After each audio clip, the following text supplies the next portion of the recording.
Hey guys, how's it going? It's Etanyos here. Welcome to episode number 2 of this NHL 25 Edmonton Oilers franchise mode here on my channel. Today we're going to be getting into the 2025-26 regular season sim. So if you enjoyed this one, make sure to show your support down below with a like, comment, and subscription. And of course, make sure to leave comments to possibly get featured, like these people are about to. So guys, in the last episode, I didn't leave you with any questions. I just let you guys react to what was happening. So Magic Man simply just said, welcome back, man. I've been waiting for some new content. So yeah, glad to be back. Brady Morris also said, good to have you back. So yeah, it has been a little while since we uploaded a video before this one. I'm going to try to keep it more consistent now, obviously. But, you know, life gets in the way sometimes. Annex said he's back. Love that you are back and love that you chose our Oilers. So Annex and Oilers. Or Ankans, sorry, I always say his name wrong, but Ankans is also an Oilers fan. He said, I love the way you manhandled our team, lol. You caused most offseason issues by trading for Swayman. So yes, that was a cost that I thought was necessary to go and get a guy like Jeremy Swayman. Obviously, whatever we're paying him, $8.25 million, but he can be, you know, an elite of the elite goalies in the league. He's probably one of the best, or he's going to be one of the best goalies in the league, and we got him right before his no movement clause kicked in, which is great. But yes, we did cause issues by doing that. And then Shazan React said you were destroying the prospect pool by trading away high prospects for first round picks, or high prospects and first round picks. But that's kind of what the McDavid era is build this solid team around Connor McDavid and Leon Draisaitl and hope for the best, because we're really trying to just win a cup here. That is the goal with this team. So, yeah, that is what we're going to be hopefully seeing here as a result of all the moves we made in the offseason. This team looks sturdy. It looks ready to go for this season. And of course, you know, Noah Dobson in exchange for Bouchard was a crazy deal. Obviously not realistic to what's actually going on in real life here now that Noah Dobson, as of the date of this recording at least, has been traded to the Montreal Canadiens. But without further ado, let's get going here, sim to the regular season. And yeah, we'll probably just kind of rip through this here quickly. I might go month by month pretty quickly for the regular season sim, but we're not going to take too long on this. So I think our season's goal is to make the final for the Stanley Cup, obviously. I'm not really worried about preseason stuff. And yeah, honestly, this team just looks so good. I think I did make I made one trade from one roster move or lineup move from when the last video ended, just because I was clicking around on this save afterwards, and I think the only move was putting Jaden Perron into the lineup. The reason for Jaden Perron being in the lineup is because he has medium top 6 potential, and I think he's ready to go. So that is what we are going to be rolling with here. And yeah, there he is, Jaden Perron, obviously, but apparently lots of injuries in the preseason, which doesn't really make sense, but you know, that is what it is. And here is a look at the team we will be rolling with to start off this season. So a bit of a mix all over the lineup. Very solid throughout here. Looks like Savoie has dropped off to an 81. So that's not ideal, but it's okay. It's really not the end of the world. We have McDavid and Draisaitl split up, obviously. Walman's on a bit of a questionable health status right now. But with a guy like Dobson on the back end, we should be able to get some things done here. The only other thing I'm going to do here... actually, you know what? I think we'll leave it for now, but at some point I do want to get this other guy that we drafted. Where is he? Petrell. I kind of want to get Petrell up. He's a pinch and cycle D-man. How does pinch and cycle fit with our system? I don't know if we even have any pinch cycle. Okay, so pinch and cycle is good on the first and third pair. He is a right-handed guy, so yeah. Emberson fits better for the same rating right now, so yeah, we will keep that as is. Obviously, getting Nikishin and Morrow makes this defense a lot more solid. Obviously, it's a younger defense with those two, but that's fine. We're trying to make this Oilers team a little bit younger, keep their contention window open for a little bit longer. So without further ado, let's check out our team ratings, and then we'll get into the regular season simulation. And yeah, not a lot to look at the AHL level. We don't have a ton of prospects down there besides Mika Petrel. But this year, the Condors have got 69 offense, 71 defense, and 75 defense and 71 goaltending. So that's okay, but nothing crazy. We are looking at 90 offense, 85 defense, and 87 goaltending. So it's a fairly well-rounded team there. 85 defense seems a little bit low, but again, we have guys that I'm expecting to grow and get better here. So let's go month by month, see how this season sim goes, and then we will hopefully be going through the playoffs here in this episode, because again, the Oilers should be making the playoffs without any question here, really. So let's see how we do. Okay, so we started the first month off 5-2 here, only lost to the Flyers and the Golden Knights, so that's a pretty solid start. Let's see how the second month, 6-2, and then yeah, only lost to those two teams, but let's see how the second month, full month here of November goes. Okay, so in November we ended up going 10-3-1, so we lost 4 games, 1 to Philly, 1 to the Rangers, 1 in the shootout to the Avalanche, and then 1 just straight up lost to the Capitals. So the Capitals are the best team in the league right now by 1 point, and we're right there with Colorado as well. So those are kind of your top 3 teams in the league. It makes sense. Now that we'll wait a little bit longer. Zach Hyman somehow leading the team in points. Don't ask me how, but he is. That's kind of absurd. I'm pretty sure he's injured right now anyways, so okay, alright, we got 4 guys that are over a point per game, and then Savoie, Dobson, and Nikishin are actually playing quite well. Even Perron's playing well too, but yeah, we're 22 games in at this point. I honestly think, yeah, the goaltending's been elite, so that is a massive, massive difference. The goalies are winning games, and they're winning them handily right now, so that's good. Yeah, anyways, let's keep going. For December, the first 3 weeks went really well, and then in the last week and a bit, we lost 4 out of 5 games, so we went 10-5. That's still really good. We're sitting with 53 points, 1 behind the Avalanche with 1 extra game played. So yeah, we're right near the top of the league. I'm not really worried about how our team's performing. It's just a matter of being able to win those tight games and not lose by 1 goal. Okay, so in January we had a 500 month, so we actually went 7-7. I don't think we lost a single game in overtime or anything like that. We just flat out lost all of those games. So we're sitting with 67 points now, which looks like it's about 5th or 6th place in the NHL now. The Panthers have really climbed the charts quickly there, or climbed the standings quickly, and yeah, that's let's see if we've had any additional growth in the team here at this point. Alright, so yeah, Savoy's up to an 83, Perron's up to an 82, so a little bit of change there. That's not bad. A couple of the other guys are going down in ratings, simply just based on not playing a lot or playing on the bottom line or whatever other things are impacting them, which is, that's okay. That happens. As far as the defense goes, Nikishin's up to an 85, so he's becoming a worthwhile investment, or a well-placed investment. Yeah, can skate, shoot, or skate, pass, has really good hockey sense. Yeah, he's a good defenseman. And Everson's looking pretty solid too for 18 minutes a night. I am very happy with how he's playing.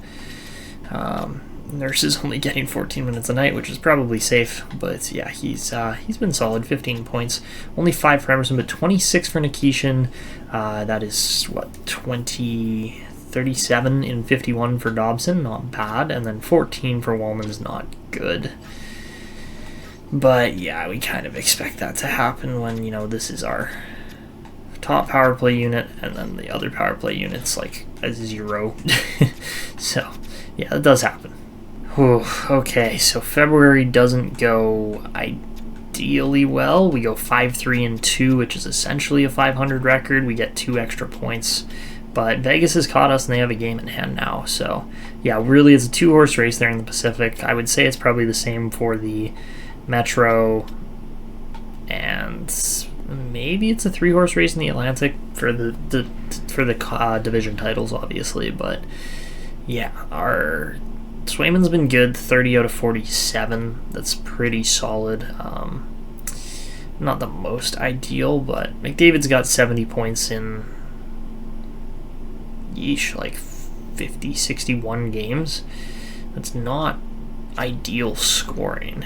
So, yeah, not exactly what I was expecting, but we'll be okay.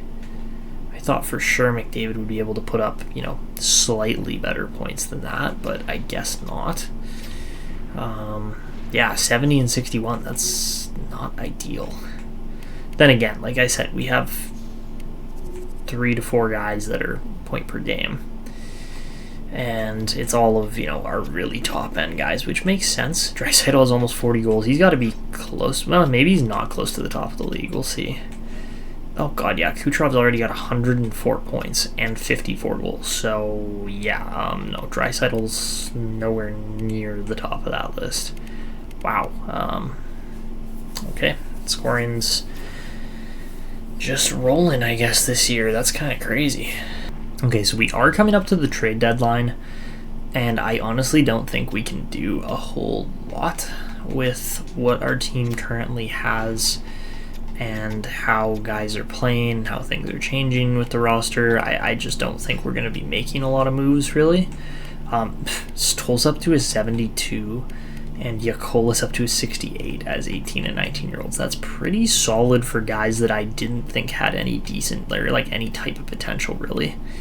Emil Vinny's obviously nowhere near as good as Joshua Ravensbergen, but we're going to just have to you're going to have to make tough calls like that to get really good players, and that does happen. But, yeah, Petrel hasn't grown at all, which isn't great.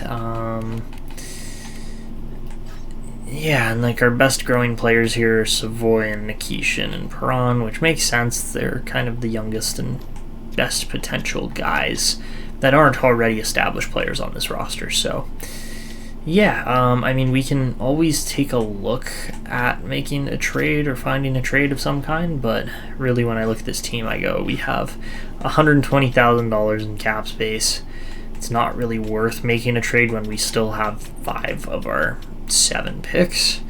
We're only missing our first and our fourth, so we'll probably be fine. I think we'll be able to get some decent players and prospects still once the draft rolls around, but hopefully our pick is 32nd, because then that means we're doing good. So yeah, we'll have to see what happens. I'm kind of interested to see if Tristan Stoll continues to grow, because he has been on a point per game pace here pretty much, which is crazy for a 5th round pick. So let's just let him cook and see what happens, because I really did not expect him to be anything. I also didn't expect Paul Fisher to be anything, but he's actually, that's hilarious. He's not drafted by Edmonton, he's drafted by St. Louis, but, we'll take it. I do like Paul Fisher. I think he has maybe top 60 potential at some point in his career, but it's going to be obviously many years down the road, not just 1 or 2 years into a save. So yeah, I don't think we're really making any moves. We just kind of don't need to, and we're just going to roll right through to the next month here for March. So for the month of March, we go 10-4-1. We lose Matt Savoie to an injury, but that's okay. And there we go. We've got multiple guys coming back. Hopefully that's Hyman too. Let's see what it says here, because yeah, we lost Savoie and Hyman. So yeah, Savoie's back. And then just waiting on Hyman to rejoin that top line. Still at a +2 chem on there. That's not bad. But yeah, Savoie is just simply the better player at 83 overall. And at least our defense is back intact now at the moment. But yeah, with both our goalies having a .914 save percentage or better and at least 10 wins each on the season, we're doing just fine. I'm very happy with where the team is currently at. So we'll finish off these last 6 games of the season. Obviously, I would love to clear the 50 win mark. We have cleared 100 points, but we are right there with Vegas, and I would like to clinch a division title for the Oilers, because that hasn't happened in a long, long time. Come on, boys, just keep it going, and we win all of our games, so Vegas ain't catching us. Beautiful. So the Oilers do clinch a division title. 52, 22, and 5 is the total stat line, or team record there for the Oilers, should I say. Let's advance one more day just to get all of the NHL standings locked in there. So there you have it. The best team in the league is the Maple Leafs with 124 points, a 57, 15, and 10 record. Wow. The Bruins only had 61 points. They were the second worst team behind just the Sharks. Ooh, okay, well, Boston's doing a full rebuild by the looks of it, so that is... what just happened? McDavid and Draisaitl didn't clear 100 points. Either of them. That... wow. I can't... what? And I'm pretty... hold on. I'm pretty sure, too... I think I caught this while I was editing the last video. I think I accidentally put scoring on high.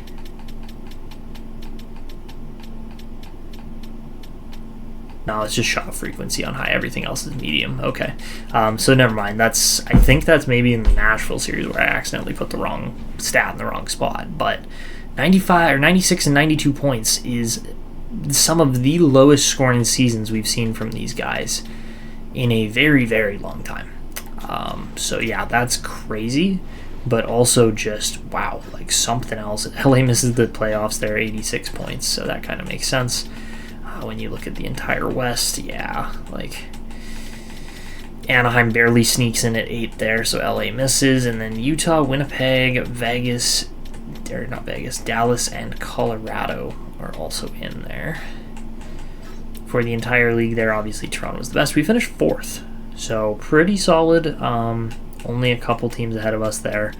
But yeah, 109 points is a solid season from an Edmonton Oilers team that was not off the rails, but just had a very tumultuous offseason. So yeah, I think we did just fine.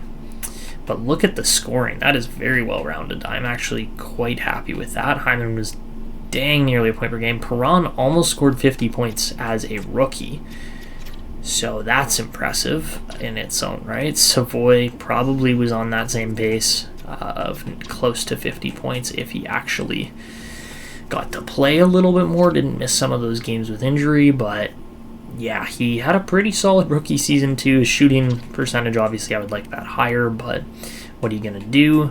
Dobson's 68 points is solid. He's up to a 91 overall now. So, yeah, definitely a good season there from Dobson. 15 goals is more than you can ask for from a D-man. 9 or 10 is solid from Nikishin there. And Nurse had more points than Walman. That's a little bit absurd to me. So maybe Darnell Nurse is a top pairing guy compared to Walman on this team, but that is, that is what you get sometimes. So I want to take a quick peek at the draft class here before we keep going, guys, because there was one or maybe two players that I'm quite interested in here. First one being this William Hackinson guy, 1-year ETA, plays like Zdeno Chara, left D-man, probably our type of guy. I wonder how good Bouchard is. We'll probably keep an eye on him too because he could be a good pickup. Pedro Garguilo looks okay, and then same with Tommy Pikkarainen, might be okay too. We'll have to see. This is the guy though, Antti Kertanen or Kartinen, however you say it. 1-year ETA, lacks size, but has offensive creativity, playmaking ability, pro release. Could fit somewhere in our lineup, especially in that 48 range in this draft for a pick. Like, that is very solid. Liam Dubé, 2-year ETA, but probably not quite what we're looking for. These guys a little bit further back, Ludvig Ekman-Larsson, or LEL, 2-year ETA, top 9, small forward, but still could be good. And then Sean Morita as well. So there are options for guys that we can draft in the somewhat near future. I was really hoping this Gustafsson guy would be a little bit better, but yeah, that's okay. And then Karmanov is obviously a crazy, huge defenseman. So that's what the draft's looking like so far, and I'm very happy with how our team has progressed here. The last thing we're going to look at here for the regular season is progress reports, as well as the league scoring across the league. And yeah, not too much change in our actual NHL club, but in the system, definitely some growth, some change, and hopefully guys that can be in the league within a season or two when we really are starting to get cap strapped as far as the salary cap goes. I'm not loving Petrell's performance this year, so we'll have to keep an eye on that.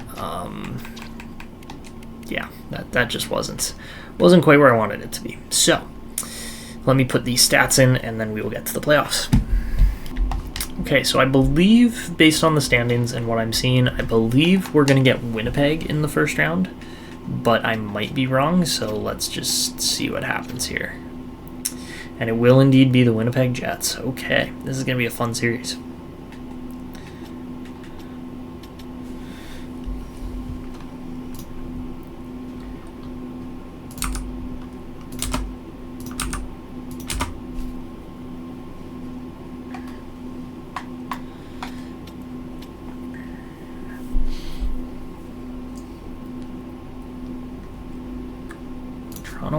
Buffalo, interesting. Tampa, Florida, Columbus, Washington, Columbus, that makes sense. Carolina, New York, yeah, okay. All right, so there is your playoff. There's your playoff picture. My head's actually not in the way, which is nice. Sometimes it is, sometimes it isn't. But yeah, hold on, let me actually move my face cam over here. I was looking at it the other day, and this just seems to make a lot more sense, so there we go. Now when I turn and face this way, it actually makes sense. So, yeah, this is a really solid Winnipeg team as far as I'm concerned. Let's go and take a look at their roster before we actually get moving on things here. And the Jets have got, yep, a very solid top six. One of the best players in the league in Kyle Connor. And then a defense on par, if not better, than ours. And quite a bit of a better goalie in net, too. So, yeah, we're going to really have to kind of rely on our superstars to kind of take over here and hopefully win us a playoff series, because we're going to have to outscore Winnipeg if we're going to win this series. So, with that being said, let's just take a peek at the line, see what we're looking at here. And I think we got to give Draisaitl a little bit more size to play with than 5'9" and 5'10" on his wings. So, with that being said, let's...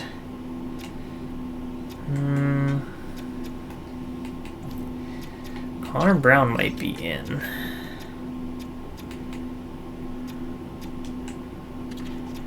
Over a guy like Kovalenko right now. That's what I'm thinking, at least. Try that. Got a nice combo of things going on there. And I'm thinking we go one smaller player up here. So yeah, let's try Savoie with McDavid and Hyman. And I wonder if we can actually run. No, it doesn't matter. We got two righties with McDavid there. Yeah, okay. Okay, I think this will work. At least, I mean, of course I think it'll work. We'll see if it actually works. So we are playing around with the lines just a touch. If it doesn't work in game 1 or 2, we will re-explore it, re-evaluate it. But let's get into this. We're just going to be simming games. I'm not really going to be jumping in a whole lot or anything, so let's get to it. Obviously, yes, our AHL affiliate's got to simulate, but yeah, this should be fun. So, game 1, first period, 4-1. We just go off, and we score 4 goals, 2 from Nuge, 2 from McDavid, and Chibrikov scores on Swayman right at the end of the first period. 4-1 Edmonton after the first. Second period, make it 5-1 as Trent Frederick adds a tally. We are out shooting them 30-22 after the second, and third period, 5-2 game as Neil Pionk scores. So fabulous game there from the Oilers, just explosion of offense to start the game, and a 941 from Swayman is good enough to get it done compared to Hellebuck's probably like 880, 890, somewhere in there. So a great start to the playoffs. That's exactly what we wanted to see. So let's advance here. Yeah, only 2 points is the most in the 5-2 game. That's interesting, but we'll take it. 666 for Connor Hellebuck. Ooh, wow, he was not stopping the puck well. All right, into game number 2 here. He might have been pulled in the first period, honestly. He might have let in 4 out of 12 shots or something. All right, first period, it is a 1-1 game this time as Draisaitl and Lambert score for each team in close succession to Winnipeg outshooting Edmonton 15-10. Second period, 5-3 game as Zadorov opens the scoring, McDavid ties it on the power play, Pionk, Velarde, and Nemesnikov score 3 unanswered for Winnipeg, and then McDavid scores again to put this game back within reach for Edmonton. Power play Winnipeg. That is a long power play, and it finally converts as Kyle Connor scores. That must have been a 4-minute double minor or something. Another power play, they score again. Wow, so that's just Edmonton not controlling their sticks. Pacioretty gets us one back, but we're 3 goals out of it. This game's probably over. And yeah, just not really what you want to see from your team as far as penalties taken, power play scored, penalty taken, power play scored. Like, that's just game over. You can't do that in the third period of the Stanley Cup playoff game. So I am actually just interested who took the penalties in the third. There's a double minor from Hyman. So yeah, double minor from Hyman and Connor Brown with the hold right after, and that's just it. That's just game. So we gave up 7 goals. I cannot believe we gave up that many, but yeah, gonna have to be better than that in game 3. So we're not gonna change anything yet, but man, oh man, what a stinker there from the Oilers. Okay, I think I might be wrong, but I think that the AHL is done now. Yes, it is, and the Condors missed the playoffs by 2 points. Yeah, okay, that kind of makes sense. I wasn't really expecting them to go far, but considering they did make the playoffs last year, that was maybe an indicator that they had a chance, but yeah, it doesn't look to be the case there. Okay, so we are back in the playoffs here now, and we are into game number 3, where we are coming off a 7-4 loss in game 2. So first period here against Winnipeg, we give up the first goal. Adam Lowry gets that one on a tied 12-12 first period in shots. Second period, it's 2-0 Winnipeg as they have got that 2-goal cushion. And as we head into the third, let's see if the Oilers can bounce back here from a couple not-so-great games. And Winnipeg seems to have us figured out here. Power play Edmonton, it does convert as... Well, it wasn't the power play that scored. Ooh, Scheifele makes the 3-1 right after, but Walman did score 1 there. So 3-1, not good enough from Edmonton here. And... oh boy, down 2-1 to a Winnipeg team that is just kind of giving it to us right now. So yeah, not the ideal position to be in. We are going to shuffle the lines here because yeah, down 2-1 is not great. Obviously it's not 3-1 yet, but it seems to be trending that way. So maybe we try...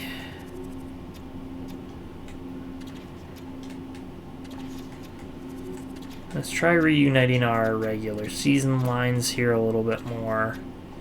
Put Perry back up. And then I'm going to put... I think maybe we go Mike Hoffman, just because he's older, got a little more experience. Maybe that line can get something going. And yeah, like, Swayman just hasn't been good enough. That's as simple as I can put it. We gotta play better in front of him too, but we're going to swap Walman down. Nikishin, even though he's better, a much better defenseman than a couple of these other guys, yeah, I think we're going to keep it as is. I think we're going to go get Mika Petrell just as an option here, so let's do that quickly. So grab Petrell and then send down probably Kovalenko. That should be fine.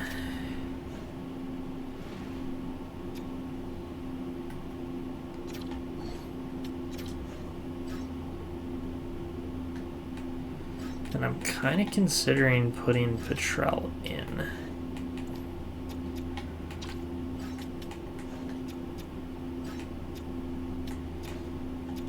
Try him over Emberson, maybe. That's what I'm thinking, at least. So let's see if it works. Yeah, it's not bad. Ooh, that's almost really good. It's almost really good. It's not quite where we need it to be, but yeah, we'll put Petrell in on the right side and just see if he can actually get something going here, because yeah, that's we need something. We need a quick change here.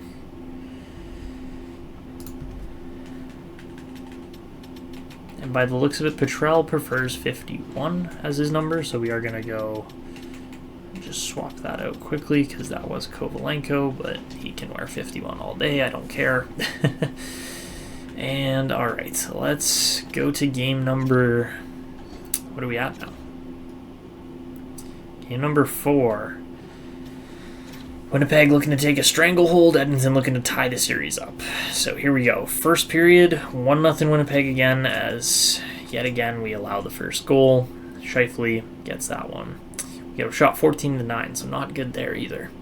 Second period, 3-2 game, as Arvidsson and Hoffman score for Edmonton, but Scheifele's on the board for his second of the game, and Matthew Joseph also gets one there. So as we head into the third, down a goal, we need to tie this up, and we give up a hat-trick goal to Scheifele instead. Like, Edmonton, geez, man, you guys are just not good enough. And Hyman scores there. 4-3 game. Are we going to tie it, or are we going to give this away? I would bet on giving this away. There's a power play. They don't score on it. Okay, maybe that's a momentum swing. There it is. Noah Dobson on the power play, and then Edmonton. What are you guys doing? What do you?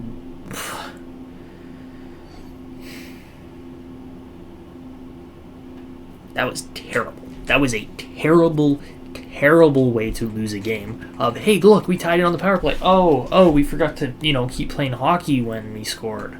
Oh, yeah, they scored 20, what is that, 18, 13? 23 seconds later, they put a puck in the net. 23 seconds. That's a loser recipe there. Wow. Yeah, I got nothing. I actually got nothing here. So I think we're going to try Scott Wedgwood in game number 5, because an 877 from Swayman and 4.5 goals a game, or 4.3 goals a game, or goals against on average a game, is not good enough. So now we make the line switch. Yikes.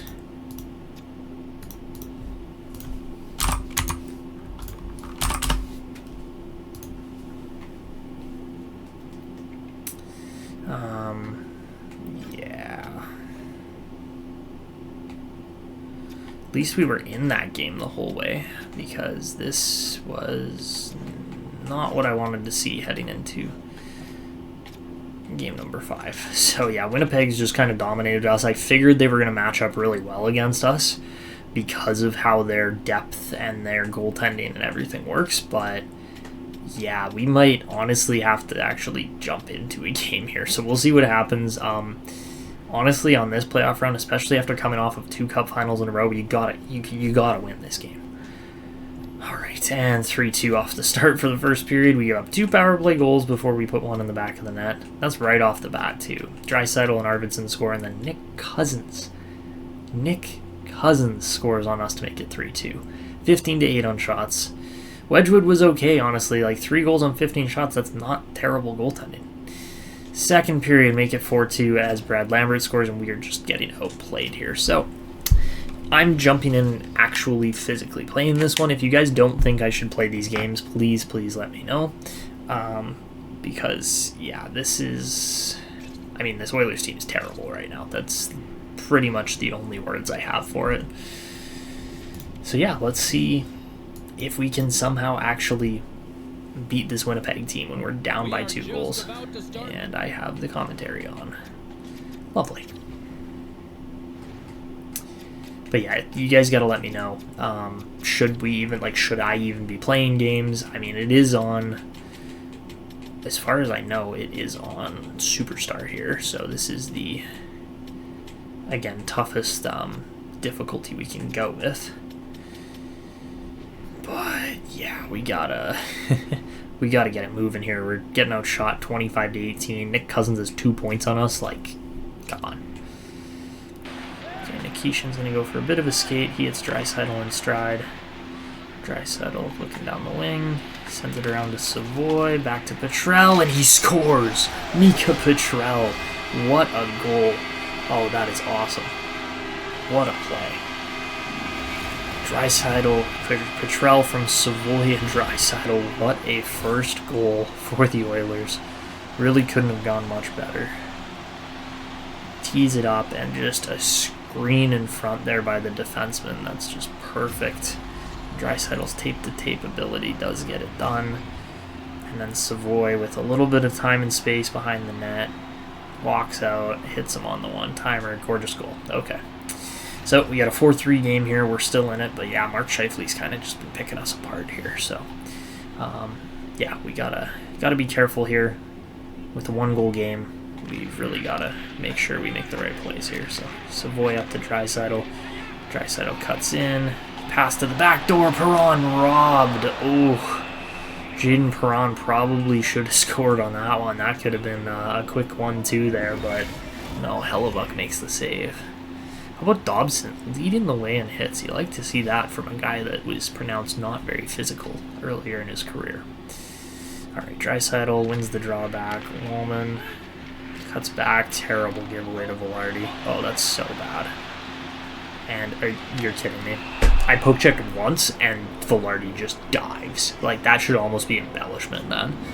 That was so bad. All right, penalty shot. Velarde stopped by Wedgwood. Scott Wedgwood, let's go.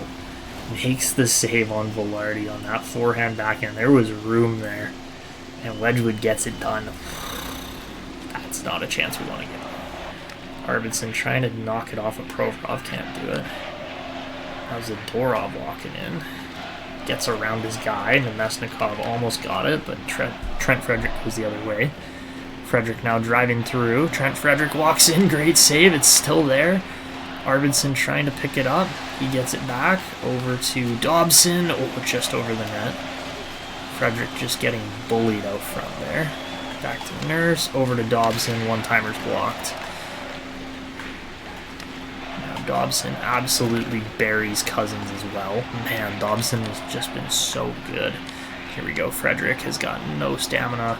Drop pass to Perry. Corey Perry gets it through. We're tied up. Let's go. What a play from the third line. This is more like the Oilers team I was expecting. It is a team that can actually play. A team that makes plays at the big times. And that's it, exactly. Frederick draws the space. Perry gets the shot away with Pionk on him, and just not a blocker save in sight there from Hellebuck. It does bounce off of him, but man, Dobson's been a physical factor in this game too. With 10 minutes left, we're tied up 4-4. Perry with a decent check there. Now Petrel sends it back to Nikishin, up and over to Perry. Perry's centering pass just completely missed there. Now Walman put in a tough spot. Great save on Cousins, who's had his number tonight. Oh, give me a break with the fucking tripping penalties, man. Oh, that's rough. Chris ain't happy about that one with a minute and 10 seconds left in the game, or minute 40 seconds left in the game. Like, come on. Come on, man. Yeah, that is a boo. Like, you're really calling that there? Then we got McDavid back there. Here we go. McDavid with 8 seconds left. He's in. Connor McDavid. There it is. Let's go. Oh my god. There's the McDavid speed and timing. Oh my god. Short-handed. 5 seconds left in the game. Connor McDavid jumps on the ice and pulls off some magic. Wow. Wow, we just came back from a 2-goal deficit. That is a 3-goal comeback, and McDavid gets it done. Just simply beats Josh Morrissey out wide on a late game play. Wow. Just wow. And the reaction from Knobloch and the team. Yeah, it doesn't get much better than that. Wow. What a way to not just stay alive, but to keep the series going on a game that looked like it might be lost here. Wow, Connor McDavid. 5 or 6 seconds left.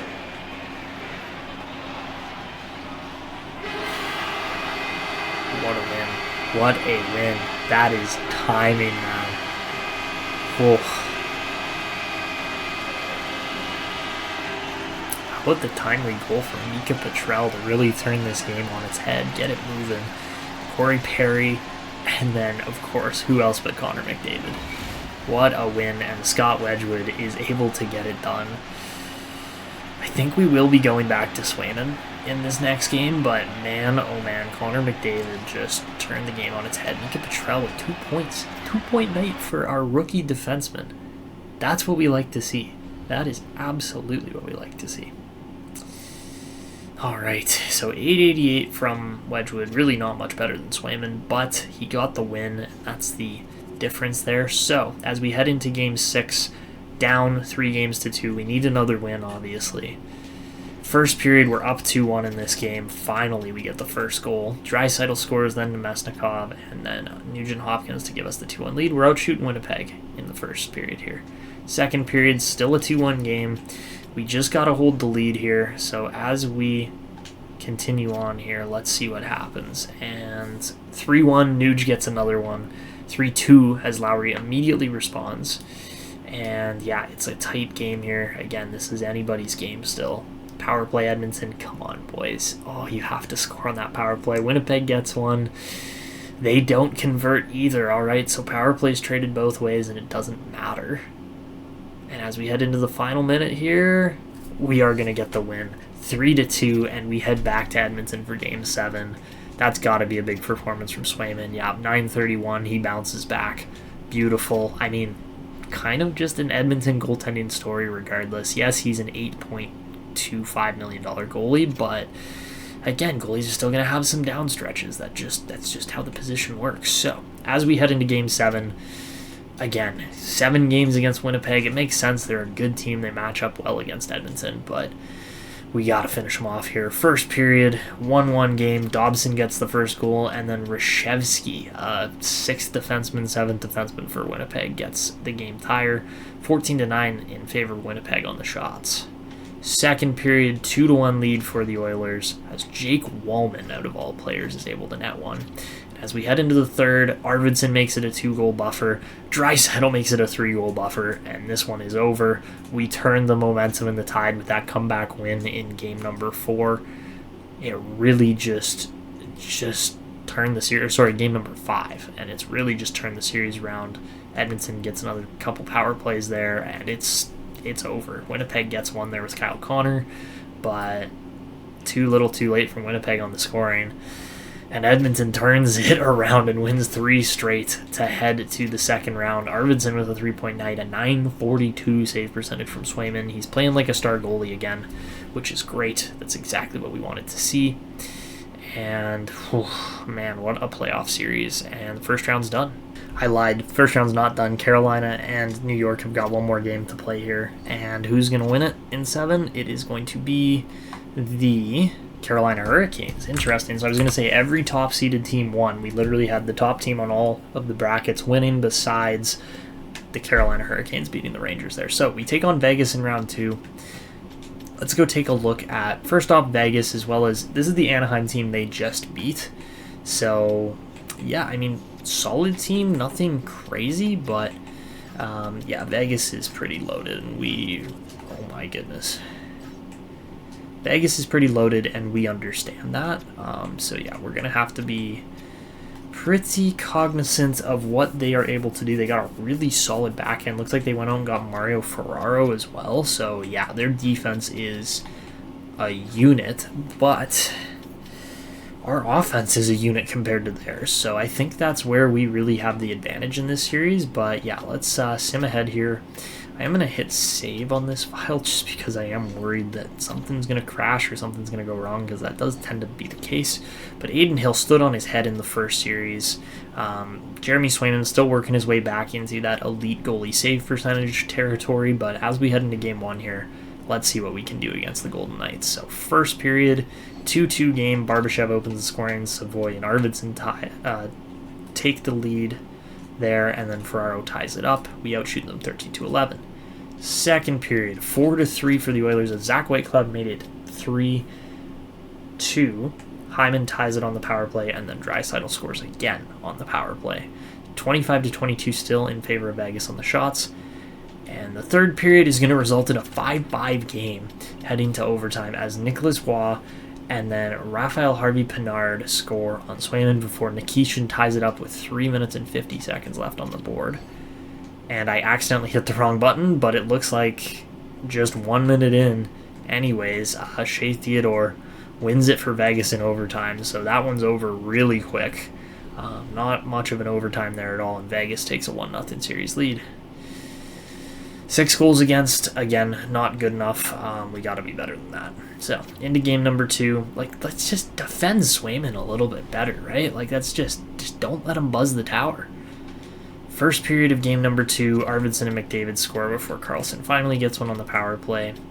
10-10 in shots. Second period, 4-1 Edmonton as Arvidsson now has a hat trick against the Golden Knights. And into the third, it's going to be a 4-2 game as Barbashev gets one with 18 seconds left in the game. Arvidsson obviously is going to be first star, and a .925 save percentage there from Swayman is nice and sturdy. All right, so big bounce back there for Swayman again. He's getting close to an 890. He was at 896 to start the series, but he's been kind of all over the place with his performance and shakiness.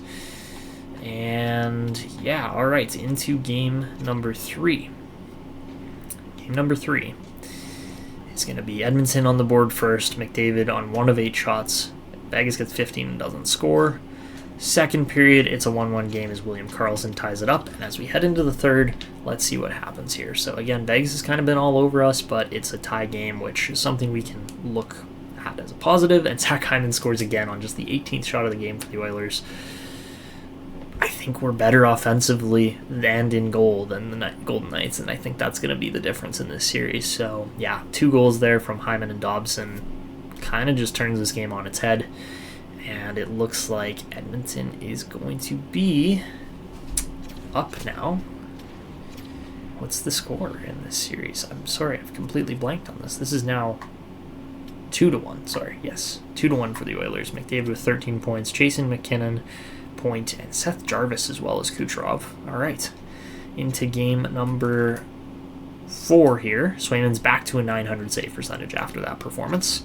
That's great, and we're taking Aiden Hill's save percentage down quite a ways.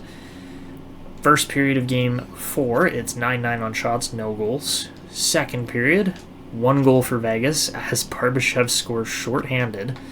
And as we head into the third of a 1-goal game here, power play Edmonton does not convert. That's tough. Okay, power play Vegas doesn't convert either. So as we head to the final 10 minutes here, is Edmonton even going to get one, or Vegas on the power play doesn't convert, and Dorofeev scores. Ooh, come on, Oilers, just get one. Just get one. 25 shots, no goals, and Karlsson gets the empty netter. Ooh, that's a tough one. Probably a really good performance from Swayman, honestly, only allowing 2 goals, but it doesn't matter when Vegas wins the game, so. Okay, 2-2, we give up the lead. One thing I'm doing right now, at least with this playoff run, guys, is not playing anything that is not an elimination game, so that's why we, played that one Game 5 against Winnipeg. As we head to Game 5 here, again, 2-2 series, this is the swing game. Whoever wins it probably goes on to win the series. First period, Edmonton on the board from Captain Connor McDavid, 10-9 in shots. Second period, 3-1 as Draisaitl scores. Nick Waugh makes it a 2-1 game, and then Walman gives us the 2-goal cushion, 22-19 for Vegas on shots. Third period, it's a 4-2 game as Hertl and Draisaitl both score, and that is a 3-2 series lead for the Oilers. 3-assist night for Ryan Nugent-Hopkins. That's exactly what you want to see from your star guys in a swing game like that. That's beautiful. All right, so yeah, the goalies are getting a lot closer on their numbers there than they were at the start of the season, or start of the series, sorry. So yeah, big differences there. Okay, draft shaping up okay, so into game number 6, we could potentially win the series here and head to another conference final. That would be the 4th in 5 years for Edmonton. All right, first period of game number 5. Jack Eichel opens the scoring on the power play, 12-11 in favor of Vegas on the shots. Second period, 2-1 Vegas here as Dobson scores, but then Nick Hague gives Vegas the lead back. And as we continue on here, an Edmonton power play does not convert there, and we head forward. So, moving on here, it's going to be Connor McDavid tying it up. Let's go, 2-2 game. This is anybody's contest now. Next goal wins, essentially. 29-30 apiece on shots here, and down to the final minutes. Who's going to get it? And it's going to be overtime. So here we go, into overtime. And who's going to be the hero? It's a super close game, and it's going to be the Oilers in 6 on a Corey Perry overtime goal from the slot, beating Adin Hill on the 39th shot of the game. Wow. 939 save percentage for Swayman, too. He's been a huge story for us. A little bit shaky at times, not just a little bit shaky enough that we actually gave Wedgwood the swing game, game 5 in the first round, but fabulous playoff second round from Swayman. That's exactly what we needed. So we're the first team through the second round as everybody else goes to game 7. That's crazy. All right, game 7 for everybody else. Who's it going to be? And we're still waiting. And it's going to be Dallas again, beating Colorado. And then there's a couple others here. So between Washington, Carolina, and Toronto, Tampa. Toronto gets through over Tampa, and Washington gets through over Carolina. I can't believe Colorado lost to Dallas. I thought for sure Colorado would get it done, but there are 2 Canadian teams remaining here this year, which is pretty crazy, and I love to see it. So let's take a look at the final 4 here, because these are technically the 4 best teams in the league remaining. So there's our team, obviously, because we're in the conference finals, but then we got Dallas, Toronto, and Washington. So Dallas makes perfect sense, I would say. When you have Wyatt Johnston as your second line center, you have a pretty good shot. The top line is absolutely filthy. Their bottom 6 is questionable. It's not questionable, it's still solid, but it's just not as good as it could be. Their top pairing is ridiculously good. I can't believe how well the Dallas Stars draft. It just hurts me to watch how well they draft compared to Edmonton. And then in goal, obviously, Ottinger and DeSmith is one of the best combos in the league.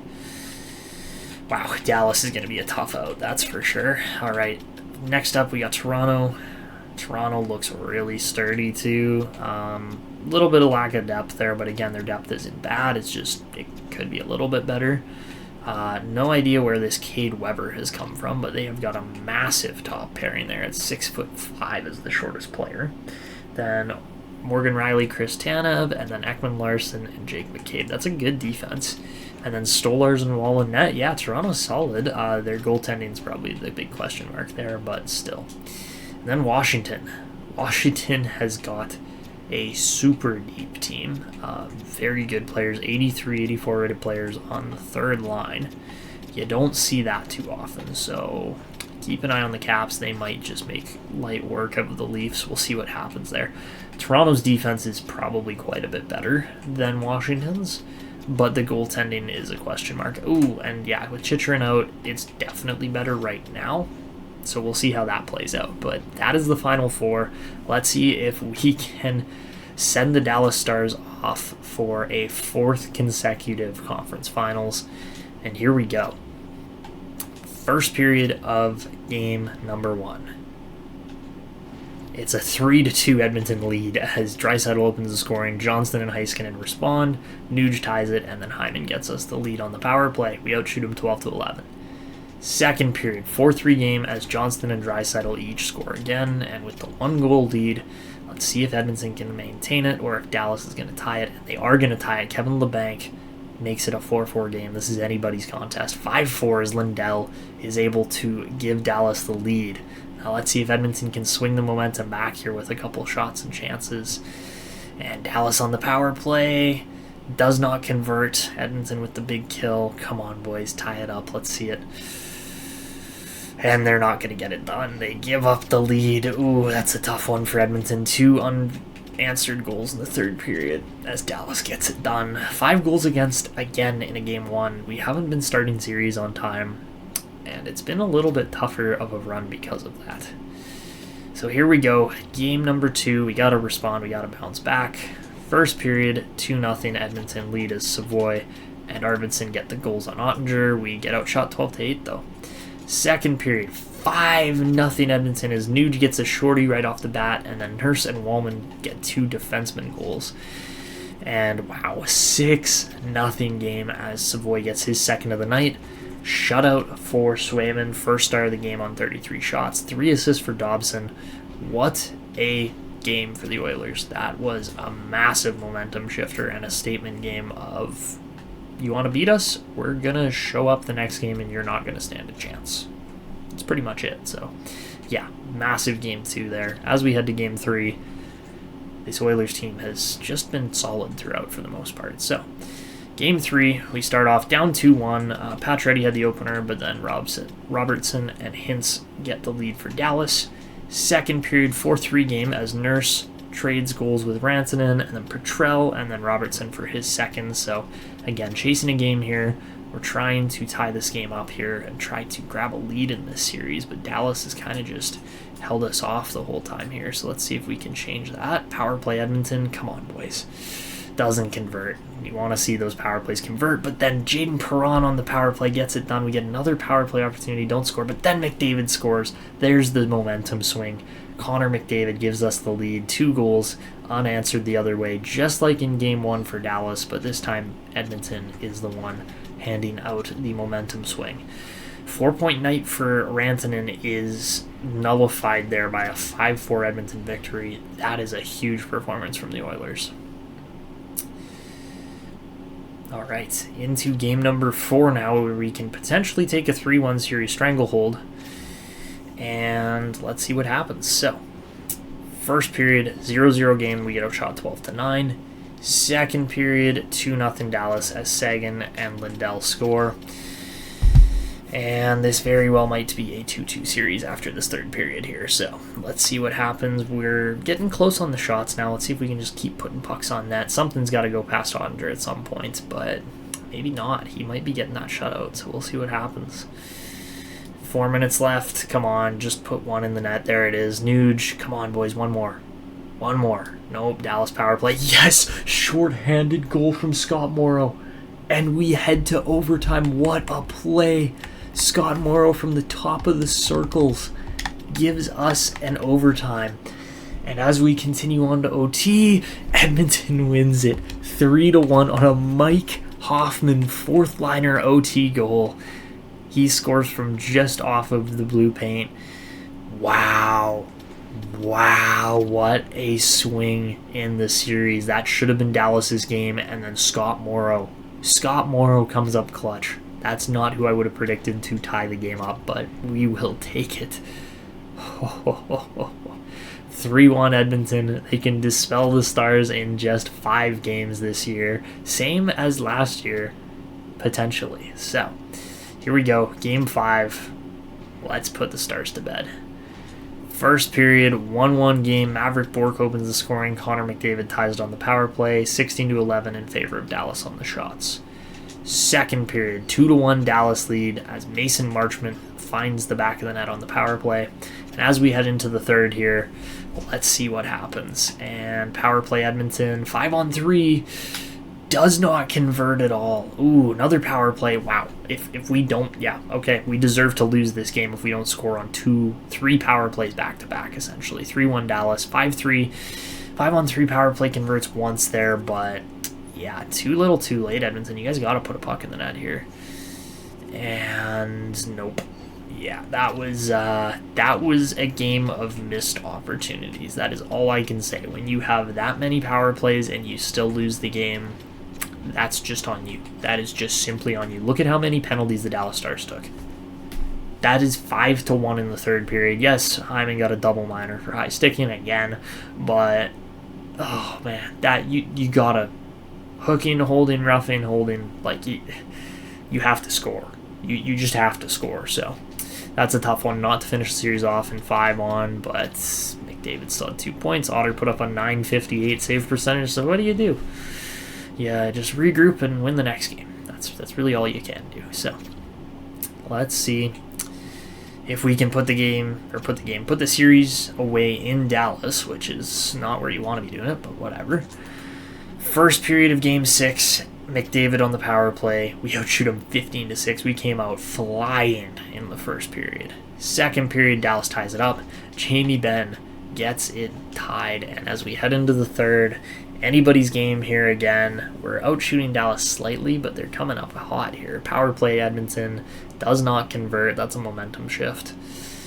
And Dallas on the power play now. They don't convert. Edmonton on the power play again. 5-on-3. Yes, let's go, Pacioretty. The power plays are huge. You have to convert on them when you get them. And that is it for this series. No, it's not. Jason Robertson, I spoke too soon. And we head to overtime yet again. I went, this series is over with the 1 minute mark left. Nope, it's not over. It's still very much alive, and I might eat those words. Oh my god. Overtime, I'm just holding my breath, because I'm going to look like such an idiot if Dallas scores. Oh no, this series is over. No, it's not. No, it's not. It's not over till it's over. And Kevin Labanc pushes the series to 7 games. Dallas may have the last laugh as Oettinger puts up another .950+ save percentage night. Oh my goodness, what a play by Robertson to snake the game there and tie it up with 44 seconds left. You just can't give up that goal. That is as simple as it is. But looks like both series go to 7 games, so very entertaining playoff hockey. And here we go. Winner take all, Game 7 in Edmonton. First period, 1-0 as Mika Petrell. He's been Mr. Clutch for this playoff run. He's been so good for a rookie defenseman that is a defensive defenseman. All right, we outshoot him 17-10 in the first. Let's keep that momentum going into the second. And it is a 2-0 game as Matthew Savoie gets us a cushion there heading into the third. And here we go. Third period, Dallas power play. That's a long power play. Oh my god, they've been on the power play the whole period so far. That was 7 minutes of power play time, and they didn't convert. But then Kevin Labanc goes and scores. Oh my goodness. Okay. 1 goal game, 5 minutes left. Come on, Edmonton, hold on. Hold on. And we hold on, 2-1 win to get to our third Stanley Cup final and Western Conference Championship in a row. The Dallas Stars fall short by 1 game, 1 goal, 1 shot again. And the Oilers are 3 in a row Western Conference Finals champions. So we head to the Cup final, and it will be the Washington Capitals. No Edmonton, Toronto Stanley Cup final this year, and that is okay.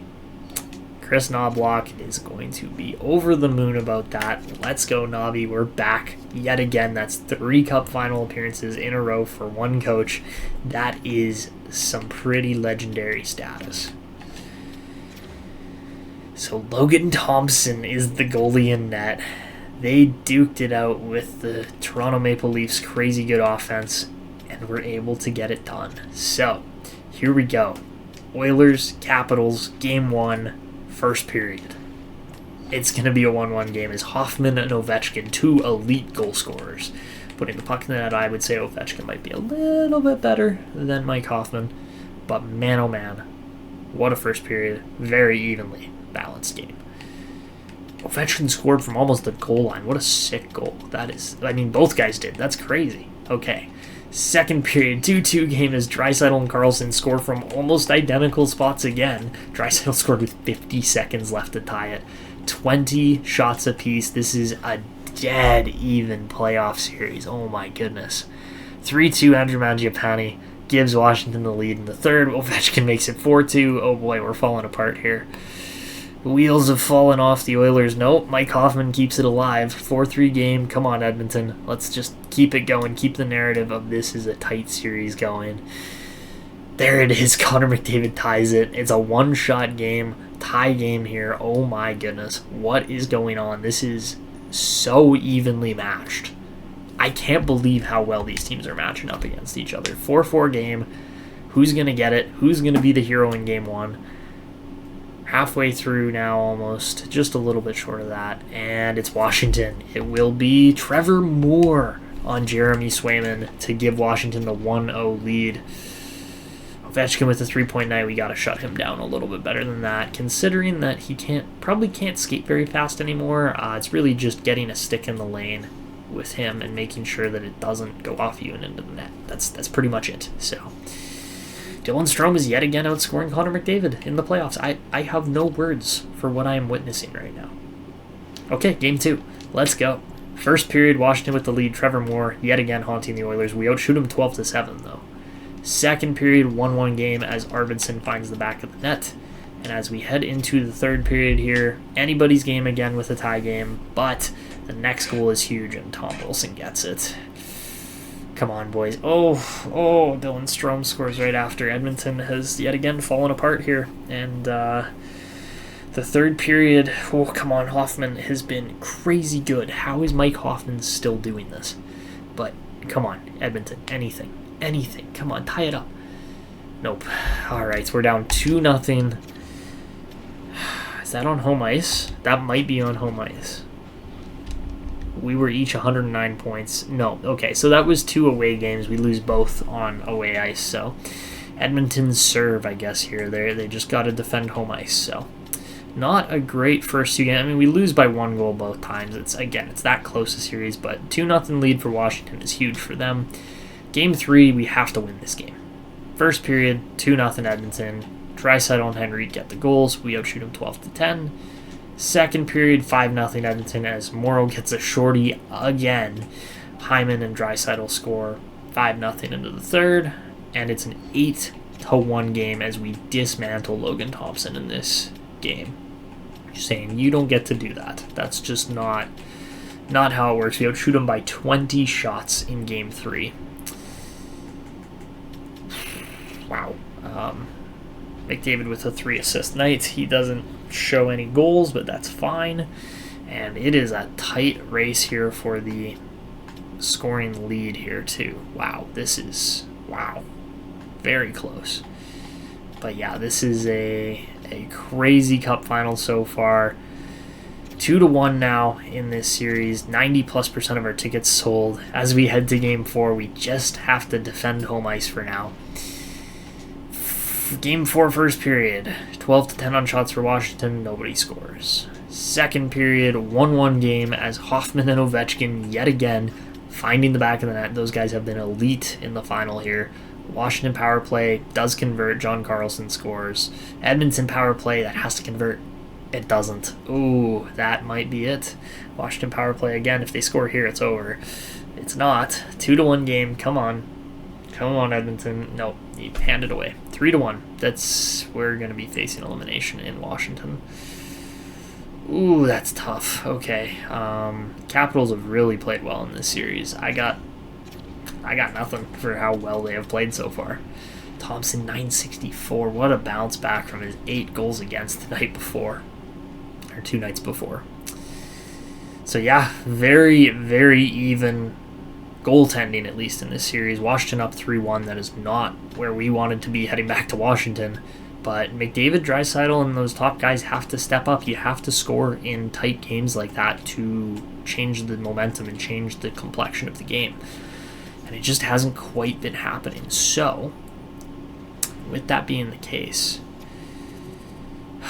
yeah, I don't want to change the lines. I think they've been good enough. I think we've just lost a couple games by 1 goal or 2 goals here, and that's the difference. Like, that's been it, really, so far. So we need to win a couple games by 1 or 2 goals instead of 7. Like, save some of those goals for the next game, guys, right? Like, game 5, elimination, cup's in the building for Washington. Edmonton's got to do something here. So first period, 1-1 game. Carlson got the opener, but Nuge ties it on a shorty. We outshot 13-5. Yikes. Okay.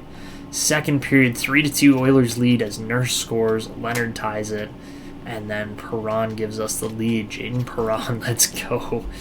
All right, into the third, power play Edmonton, doesn't convert.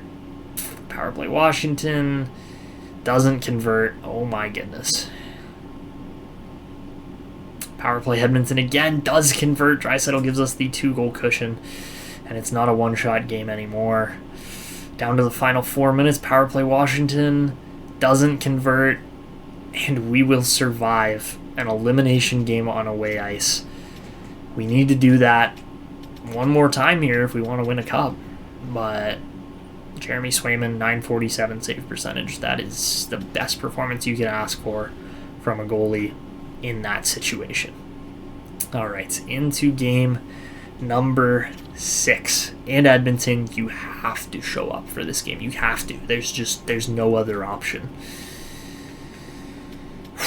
Okay, here we go. Game number 6, sorry. We're trying to force a game 7. First period, 1-0 Oilers lead. Zach Hyman with the goal. 12-10 on shots for the Oilers. Second period, 2-1 game as Tom Wilson ties it, but then Alexander Nikishin gives us the lead back road, shooting them by 12 shots heading into the third. Let's keep that momentum going, boys. Come on.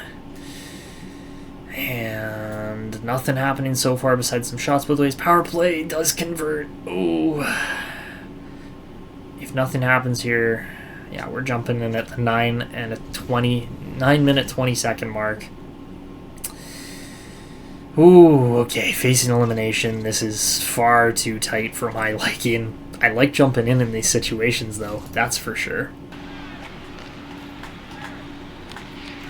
Okay, Patrol, read the poke. Oh my god, what a save. What an absolutely ridiculous save there.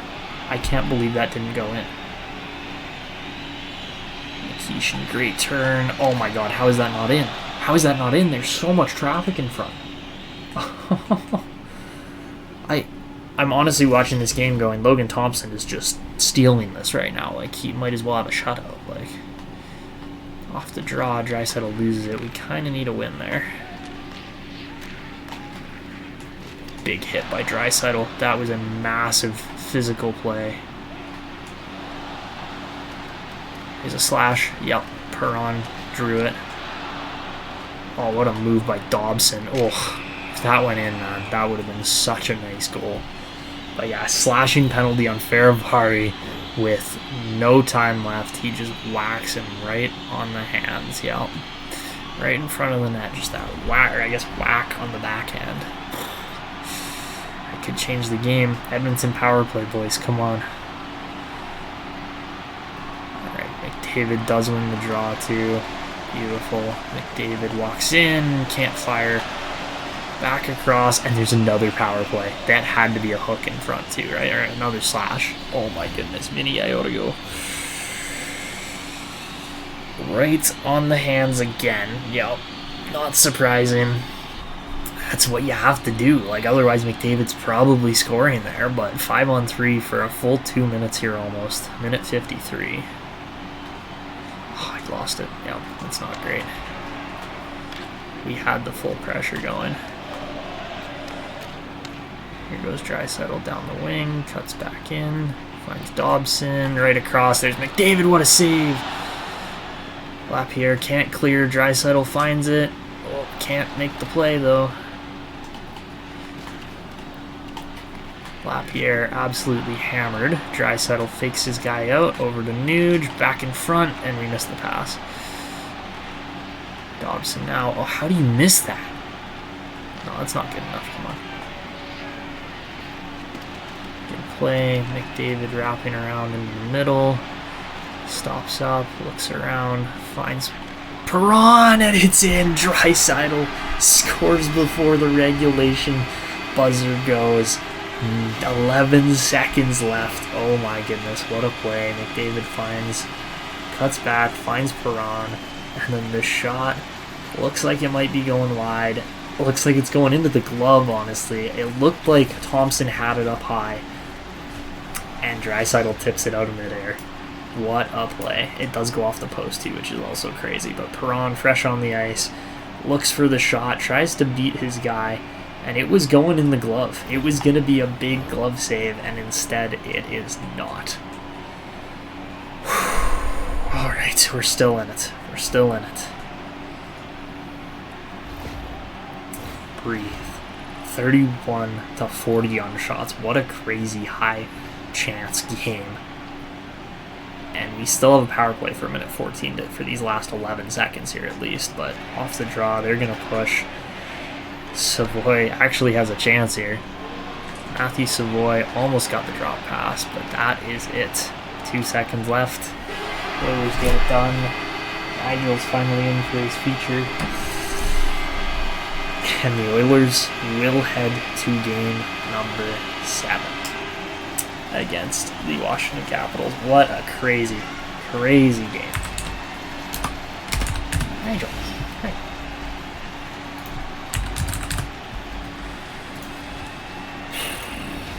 Alright. That save right there probably saved the game. You agree? Yeah, that was a crazy save. Wow, we did outplay them though, and we converted on 2 out of 5 power plays instead of 1 out of 5. So that is the difference there. Hi, you coming to sit? Don't leave the headphones alone. Nigel absolutely loves my earbuds because they dangle and they move. So, all right, into game number 7. This is the second game 7 in 3 seasons in the Stanley Cup final for the Oilers. Let's see if McDavid can actually get it done here. You think he can? What do you think? Yes? No? I think he can. But yeah, 3rd time's the charm here. Okay, I hit the wrong button there because I got distracted with the cat and with talking. But we start off the first period here with 2 goals in the first 2 minutes. Okay, crazy first period of game number 7. 10-8 in shots. Okay. Second period, 2-1 Oilers lead. I am going to see... We're going to play the 3rd period, but I'm going to see if I can defend this. And if the Oilers can actually get it done here on the road in Game 7 against Washington. Let's see. Let's see if we can do it. I don't know who's a better team. I think these are 2 very solid teams. Too much pressure. Mr. Petrell cutting back as well. Running some picks here. Over to Nikishin. What a goal. Oh, that is a great play.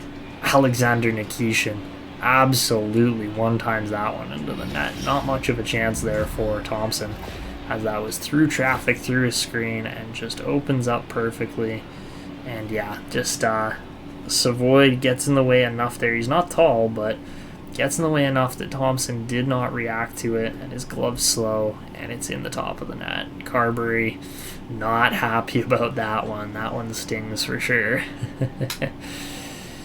But, I mean, the Caps have a cup in the salary cap era, so just saying that I think it's Edmonton's time. 3-1, 4 minutes in here exactly. Nikishin's got his 4th goal of the playoffs. Another post. Oh man, Washington should be mad now as to how this is going.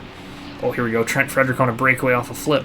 Frederick gets it. What a play. Trent Frederick on a broken flip clearance is the fresh guy on the ice, and it is 4-1 now. It was a 2-1 game. Now it's 4-1. Wow. Bang, bang. That is huge. What a play. Yeah, Frederick just catches 3 Caps sleeping there, and he makes the move on Dobson, gets him to drop, and gets it over the glove. And that is it. 4-1. That's gotta be the game here now. I think we finished this off. Off the draw, gonna go back. Nurse can't quite get it through. Draisaitl spins off. Perron back to Dobson. And there it is. The Oilers get it done. There you have it. Their first Stanley Cup of the modern era since 1990. Wow. Crazy crazy how that cup run went, how much roster turnover we had, how many moves we had to make. I honestly never thought we'd get it done without like a Matthias Ekholm or I don't even know who else on the roster. Draisaitl is going to be your Conn Smythe winner there with 30 points. He also, I believe, he had the game-sealing goal. I don't know if he had the game-winning goal in Game 6 to force Game 7. But here you have it. Oilers get it done. 4th place in the league, so a good spot to be for you. We're a top team, but not necessarily the number one team everyone was trying to knock off. And we have a Stanley Cup in Edmonton in just year 2 of this franchise mode. Technically the first full season that's on camera here, but Connor McDavid finally has his cup. And now we get to make it a legacy of how many cups can we get McDavid before his career is over. Because man oh man is it going to be tough not to try and get another one here right away. But he's got to hand it off. It's got to be Draisaitl. Who else but his best friend, his partner in crime, the other half of the dynamic duo. That's awesome. We get it done in one season. That's awesome. That's exactly what we wanted to do. And we got to hand this one off to who else but Corey Perry. It's got to be Pears. I mean, you go to 5 cup finals in 6 years. You got to win one of them. Oh, man, that's awesome. That's just so good. You'd love to see it. Corey Perry gets it done. And we are going to hand it off finally to... I think we have to go Swayman on this one. I kind of want to go Nurse, but no, we're going Swayman. He got it done. He did the job that no other Edmonton goalie had been able to do since, I believe, Grant Fuhr or maybe Andy Moog in 1990. 36 years since the last time a goalie was able to lead the Oilers to that feat of a Stanley Cup. So there you have it. Wow, what a series, what a playoffs in general. The fact that we were able to come back and win 3 games in a row against the Winnipeg Jets, the fact that we were able to hold on and beat the Dallas Stars, or even the Vegas Golden Knights. That one was only 6 games, but again, when 3 out of your 4 series go to 7 games, there's not really much else you can do besides just be in awe of this team's resilience and able to win. Or an ability to win. Mika Petrell, as a rookie, gets his name on the cup. Quite a group that we got there, but we will take it. There you have it. 2025-2026 champs, the Edmonton Oilers. So that is it. That is the video. If you guys enjoyed watching that run and that kind of extended cut of a couple games there at the end and just how the Oilers finally were able to get it done, make sure to show your support with a like, comment, subscription, notification, all of those things, because man, was that ever a grind. But we got it done, and man, we got to take a look at the awards here and see who's won what. So of course the Oilers finally end that Panther streak of 3 in a row. Kucherov wins 3 Art Rosses in a row, as well as Harts. Heiskanen gets the Norris this year. Kucherov with the Lady Byng. Ivan Demidov with the Calder. Draisaitl, of course, with the Conn Smythe. Freddie Anderson with the Vezina. Vasilevsky with the Jennings. Mason Lohrei with the Masterton. Dean Evison with the Jack Adams. Sidney Crosby with the Selke. Kucherov with the Lindsay and the Rocket. So that is it for those awards. On the other end, we got Gunler, Ratty, Gunler again, Berezkin, or Beryozkin, I can never say his name. Maxim Beryozkin gets the Red Garrett trophy there for the best rookie. That's interesting. How many points did he have? He couldn't have had that many. Beryozkin had, he had 53. Okay, so that's pretty solid. Wyatt Kaiser with the Eddie Shore, Nabokov with the Baz, Lombardi with the Butterfield, Suzuki with the Hunt, Moravari with the Dupre, and Nabokov with the Hap Holmes. Okay, so there you have it. yeah, great season from the Edmonton Oilers. Not so much from the the Bakersfield Condors, but we will sim up to the end of the season here, get up to the draft day essentially, or the retirees day, and it is going to be Chicago winning the Gavin McKenna sweepstakes. That is, that is just going to be terrible to deal with later, but yeah, there's no way Chicago's trading that pick. That is awesome for them. Boston falls, so does San Jose. But look at New Jersey climbing up the standings there, 16-6. They jump by 10 spots. So that is pretty crazy. And yeah, we've got a crazy draft coming up. So we are going to keep this series going, obviously. But man, oh man, was that a fun first full season here. And Nuge is up to a 90 overall. That is awesome. Swayman and Hyman in the mid to high 80s. Nikishin looking good. Savoie is up to a medium elite. He is going to be sick in the future. Oh yeah, this team is going to be fun. I am really looking forward to seeing what these guys can do, because there is some serious talent here. We just have to make sure that we manage it properly. So yeah, that is it for this one. Thank you guys so much for watching. If you enjoyed, again, show all your support, comments, likes, subscription, everything like that. But that is it for me. This is Etanyos signing out, and until next time.